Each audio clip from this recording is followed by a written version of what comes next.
लाईफमध्ये ना बिंदास राहायचं, एकदम बिंदास, काही टेन्शन नाही घ्यायचं. अडचणी येतात, अडचणी जातात, हॅपीनेस येते, सॅडनेस जाते. हे प्रोसेस चालूच राहील. आपण एकदम खुश राहायचं. कारण की आपल्याला माहिती आहे, आज चांगला आहे, उद्या बेकार आहे, आज चांगला आहे, उद्या बेकार आहे. हे परिस्थिती चालूच राहील. मग आपण एवढ्यासाठी नाराज व्हायचं नाही, हे करायचं नाही, ते करायचं नाही, नाही काहीच करायचं नाही. नुसतं खुश राहायचं, हॅपीली त्या सिच्युएशनला फेस करायचं.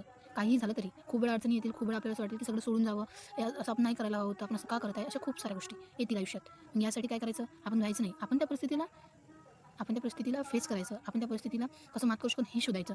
असं नाही की नाही मला हे जमत नाही, मी करत नाही, पळून जायचं नाही, करायचं. कसंही होईल माझ्याकडून मी करेन. मला समजत असेल, मला जमत असेल तर मी हमखास करेल, नाही जमत असेल तर मी कोणाची मदत घेईल, मी हे काम करेल. काही झालं तरी व्हायचं नाही, परिस्थिती कोणतीही येऊ, माणूस हार मानू शकत नाही आणि तो मानायलाही नको.